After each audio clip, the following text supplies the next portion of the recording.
화성 연쇄 살인 사건은 1986년 9월부터 1991년 4월까지 4년 5개월 동안 경기도 화성 일대에서 10대에서 70대 여성 10명이 잔인하게 살해된 사건입니다. 화성 연쇄살인 사건 첫 번째 이야기는 화성 사건을 소개하고 갑동일은 호련이 어디로 사라진 것일까입니다. 갑동이는 화성 연쇄 살인 사건의 범인을 지칭을 합니다. 그리고 이제 화성 연쇄 살인 사건은 살인죄 공소시효 철폐 법률이 소급 적용이 되지 않아서 이제 대한민국 영구 미제 사건에 이제 포함이 됩니다. 대한민국 영구 미제 사건은 제가 아는 건 한 21개 정도 있는 것으로 알고 있고요. 공소시효 폐지가 해당되는 사건은 이제 장기 미제 사건으로 80여 건 정도 되는 걸로 알고 있습니다. 이제 영구 미제 사건이랑 장기 미제 사건이랑 합쳐서 한 100여 건 되죠. 안타깝게도 이제 이 작은 나라에서 미제 사건이 참 많은 편입니다. 그리고 이제 2019년 현재 화성 연쇄 살인 사건은 현재 이제 33년째 미제 사건으로 남아 있고요. 사실 검거될 가능성이 매우 희박합니다. 이제 다만 중국에서 28년 만에 범인 검거에 성공한 이제 바이인 연쇄 살인 사건, 1998년부터 2002년 14년 동안 여성 9명을 연쇄 살인한 범인이 14년간 이제 휴식기에 들어갔는데 그 범인이 남긴 DNA를 공안이 추적을 해서 2016년도에 검거된 사건입니다. 그러니까 28년 만에 이제 사건이 해결이 됐죠. 그리고 미국에서 BTK 킬러 사건, 데니스 린 레이더, 대단한 사람이죠. 마인드 헌터 시작과 마지막 부분에 나오는 사람이죠. 이 사건은 31년 만에 검거가 이제 성공된 사건입니다. 1974년부터 1991년 사이 이제 10명을 연쇄 살인하고 데니스 레이더도 14년간 이제 냉각기에 들어갑니다. 휴식기에. 그리고 나서 2005년에 검거된 사건입니다. 바인이랑 BTK랑 똑같이 냉각기가 14년 정도 왔습니다. 그리고 또 골드 스테이트 킬러 사건, 이것도 미국에서 일어난 사건이죠. 이거는 42년 만에 해결된 사건입니다. 1976년부터 1986년 10년 동안 이 범인은 최소 12명 살인을 하고 120건의 강도 및 주거 침입, 그리고 최소 45명에서 60명의 여성을 강간한 범인입니다. 이 범인은 32년간 휴식기 냉각기에 들어갔다가 이제 검거된 사건이죠. 자, 이 세 건 다 BTK 킬러 사건은 이제 본인 스스로 14년간 냉각기를 갔다가 너무 이제 삶이 지루해져서 경찰한테 이제 협박 편지를 보내다가 이제 경찰한테 속아서 편지를 안 보내고 이제 플로피 디스크에다가 이제 편지를 써서 보내다가 플로피 디스크의 메타데이터가 이제 추적이 되면서 검거된 것이지만 위 사건 3개 다 사건 당시 범인이 남긴 DNA 정보가 이제 사건을 해결하는데 결정적인 역할을 했습니다. 어떻게 했냐면은 이 공안이라든지 미국 경찰들이 그 DNA를 그 범인이랑 직접적으로 비교하는 게 아니라 그 그 정액의 그 DNA로 그 친인척의 그 비슷한 DNA를 찾을 수가 있답니다. 그러니까 친인척의 유전자 이제 감식으로 인해서 비슷한 사람을 갖다가 만약에 그 사람이 뜨면은 그 사람의 친인척을 추적을 해가지고 거기에서 이제 끄집어내는 거죠.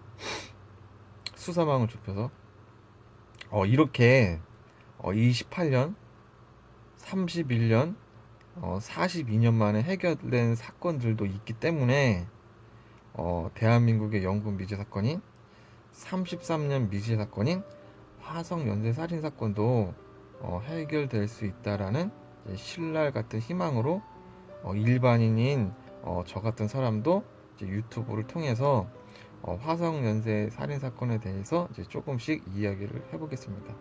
이 사건이라는 게 잊혀지면은 끝이에요.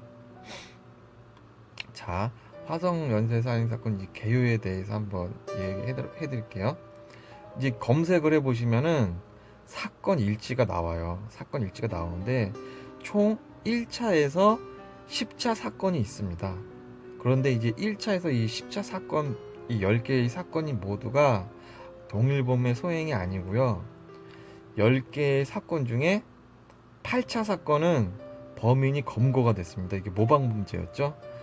그러니까 10개의 사건 중에 8차는 범인이 모방범죄였고 검거가 되었기 때문에 8차 사건은 빼고, 그리고 이제 10차 사건은 DNA가 나왔는데 이게 또 9차 사건이랑 DNA가 다르기 때문에 다른 사건으로 볼 수가 있겠죠. 다만 수법이 비슷해서 동일범으로 보는 전문가들도 있습니다. 그런데 일단 DNA가 다르기 때문에 10차 사건도 빼겠습니다. 그러면 총 10개 사건에서 8차랑 10차를 빼면은 8개의 사건이 남죠. 이 8개의 사건이 화성 연쇄 살인 사건의 동일범으로 이제 보고 있습니다.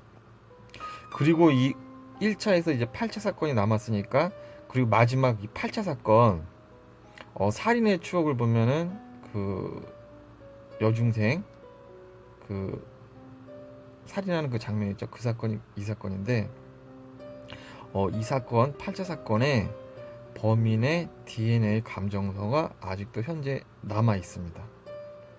그렇기 때문에 아직 희망은 있다. DNA 감정서가 있기 때문에. 만약 범인의 친인척이 다른 범죄로 검거가 돼서 지금 이 8차 사건 범인의 DNA랑 만약에 유사점이 있다. 그래갖고 그걸 확보를 해가지고 경찰이 수사망을 좁혔다. 그러면은 위의 사건들처럼 친척 유전자 유사성으로 이제 검거를 할 수 있는 상황이 오겠죠. 그리고 이제 화성 연쇄살인 사건 1차에서 8차 사건이 있으면서 이제 여기에서 이제 부가적으로 이제 사건 몇 개가 붙어요. 8차 사건 중에 2차와 3차 사건의 사이에 이제 생존자가 있습니다. 영화에서도 나오죠. 그리고 6차에서 7차 사이에 수원에서 여고생이 이제 살해를 당하는데 그 수법이 화성 사건과 매우 수법이 유사를 해서 이것도 갑동이의 짓이 아닌가라고 이제 추측을 하고 이제 의심을 하는 전문가들이 많습니다. 동일범의 소행으로 의심을 한다는 얘기죠. 그리고 한참 지나서 오산에서 20대 여성이 피살되는 사건이 있었는데 이 사건도 화성 갑동이의 수법과 매우 유사하다. 근데 어떤 전문가들은 이거는 화성 연쇄살인 사건의 연장선상이다 라고 하는 분들도 있고, 어떤 경찰은 이거는 모방범죄다, 서울에서 범죄를 저질러서 그냥 오산에다 유기한 것으로 볼 수 있다라고 이야기를 합니다. 요약을 하자면 화성 연쇄 살인 사건은 8개의 사건이 동일범으로 의심이 되며 그 주위에 생존자가 있는 사건, 그리고 수원 여고생 사건, 그리고 오산 20대 여성 사건, 그리고 DNA가 다른 10차 사건이 붙어 있다. 이상이 화성 사건의 이제 소개입니다. 그러면 오늘의 주제, 화성 연쇄 살인범 갑동이는 왜 갑자기 호련히 사라졌을까? 안개처럼. 경찰, 그 수많은 경찰들의 감시망을 뚫고 태안읍 지역에서 그렇게 연쇄살인을 저지르더니 왜 갑자기 호련히 사라졌을까? 여러분들은 갑동이가 갑자기 사라진 이유가 무엇일 것 같으세요? 개인 신상에 무슨 문제가 생겼나? 갑자기 교통사고를 당했나? 죽었나? 이사를 갔나? 범행 현장 근처에 있던 수원 전투 비행단에서 제대를 했거나 다른 지역으로 발령이 났나? 범행 현장 근처에 한신대학교를 졸업을 했나? 아니면 한신대학교에서 직장을 다녔었는데 다른 대학교로 직장을 옮겼나? 아니면 골드 스테이트 범인이 경찰이었는데 갑동이도 경찰이었을까? 유학을 갔나? 뭔가 바쁜 일이 생긴 것일까? 아니면 자살을 했나? 알 수가 없죠.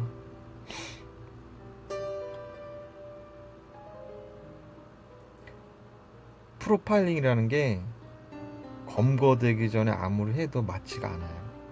검거된 후에 프로파일링을 해보면 이래서 이랬구나, 그거는 추측을 할 수가 있는데, 물론 프로파일링을 하면 맞는 경우도 있어요. 그러나 이렇게 계획적이고 체계적인 연쇄살인범, 특히 이런 사이코패스는 프로파일링 하기가 쉽지가 않습니다.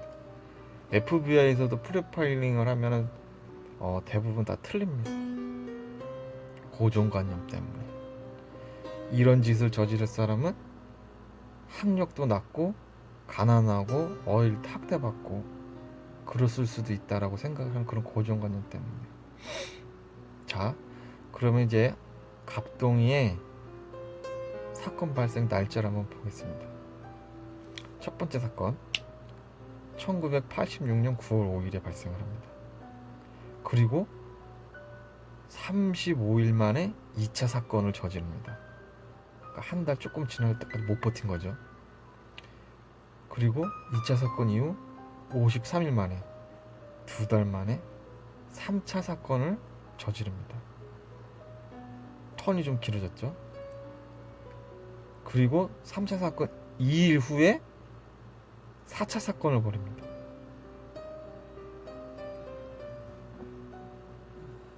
그리고 4차 사건 이후 27일 만에 5차 사건을 일으킵니다. 자, 1차에서 5차까지 5사건, 5명을 죽이는데 불과 4개월 만에 해치워버립니다. 굉장히 자아가 뜨거웠단 얘기죠. 그러면은 4개월 만에 5명을 해치워버리고 6차 사건이 언제 발견했냐? 112일, 거의 한 4개월 만에 이제 6차 사건이 발생을 합니다. 턴이 굉장히 길어진 거죠. 4개월 만에 5명 죽였는데 다시 4개월 만에 1명밖에 안 죽였으니까요. 물론 그때 이제 경찰들이 주변에 잠복을 하고 경계를 쓰기 때문에 길어진 이유도 있겠죠. 그리고 6차 사건 이후 493일 만인 1년 5개월 만에 7차 사건이 발생을 합니다. 1년 5개월 만에. 그리고 마지막 8차 사건, 화성 연쇄 살인 사건의 피날레죠. 2년 3개월 만에 8차 사건이 발생을 합니다. 자, 8개의 사건 중 5사건은 4개월 만에 몰아치우듯이 거침없이 행동을 하고, 6차, 7차, 8차 사건은 4개월, 1년 5개월, 2년 3개월의 텀을 주더니 호련히 사라졌다. 이걸 어떻게 해석을 해야 할까? 아니, 전문가들의 이야기에 따르면 연쇄살인범은 살인을 결코 멈출 수 없다고 했는데, 갑동이는 8차 사건 이후 29년째 휴식기를 가지고 있다. 일반인은 사이코패스를 절대 이해할 수가 없겠죠. 저도 이해가 안 갑니다. 그래서 의문점이 생겨서 이해가 안 가니까, 그러면 어떻게 갑동이를 이해를 해볼까? 그래서 이제 제일 쉬운 방법이 이제 비슷한 사이코패스 사건들을 이제 비교해 보면서 행동을 추측을 해보는 건데, 갑동이랑 비슷한 사이코패스가 있죠. 많죠. 이제 그 중에서 제가 주목하는 사람은 BTK입니다. BTK를 보면은 동일하게 휴식기가 길고, BTK가 검거된 이후 BTK의 휴식기 때 무슨 일이 일어 있었나 봤더니, 그 당시에 BTK가 아이가 태어나거나 직장일이 매우 바빴다. 그러니까 살인을 할 시간이 부족했다. 그러니까 사이코패스는 살인이 취미 개념일 수도 있고, 우리가 생각하는 것보다 자주 살인을 하지 않고 개인적 신상으로 바쁜 일이 생기면은 휴식 기간이 길어질 수가 있다. 그리고 이렇게 체계적인 사이코패스들은 또 인내심이 또 강해요. 왜냐면은 남한테 들키지 않기 위해서 많이 참기 때문에 그렇지 않을까.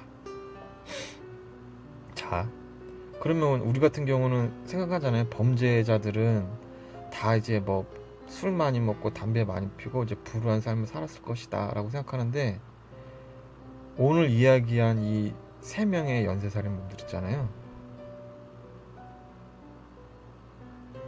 바이인 연쇄살인 사건 범인 가오청홍은 아들을 명문대에 입학시키면서 주변의 사람들에게 부러움을 살면서 평범하게 잘 살았습니다. 그리고 골든 스테이트 킬러 조세프 제임스 드앤젤로도 경찰을 은퇴한 후 변호사 아내와 결혼하고 말년에는 별걸 했지만 딸 셋을 두고 아주 잘 살았습니다. 검거될 때에도 큰딸과 손녀와 함께 살면서 오븐에다가 뭔가 굽고 있었다고 합니다. 경찰이 오자마자 오븐에서 음식 좀 꺼내고 잡아가라 이랬다고 합니다. 그리고 BTK 킬러 데니스 린 레이더도 아들, 딸 낳고 딸을 학위를 2개까지 먹게 하면서 교육을 잘 시키고, 아들도 교육을 잘 시켜서 미국의 핵잠수함 승무원으로 군복무도 시키고, 그리고 본인은 공무원으로도 일하고 또 보이스카우트의 대장이기도 하면서 또 교회의 장로로 활동하는 아주 모범적인 삶을 살았다. 그래서 저는 이들처럼 체계적이고 계획적인 사이코패스 갑동이는 데니스 린 레이더 BTK 킬러처럼 가정을 꾸리고 자녀를 잘 기르면서 잘 살고 있지 않을까 합니다. 막 술 많이 먹고 아파서 사망을 했다라고는 보지 않는다. 그러면은 갑동이를 잡을 수 있는 기회는 있을 것인가? 위에 3명 다 잡혔잖아요. 그래서 저는 잡을 수도 있다. 다만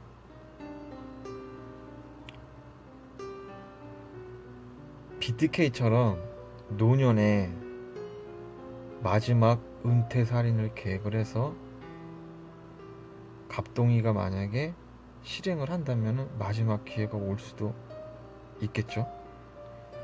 그런데 한편으로는 갑동이는 이미 은퇴 살인을 성공했을 수도 있습니다.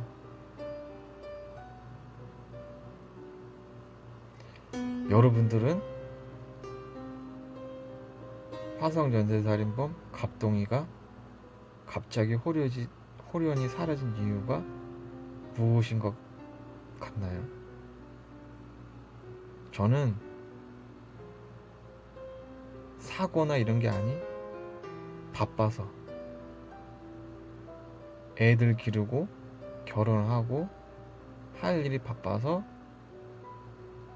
긴 휴식기를 가졌다.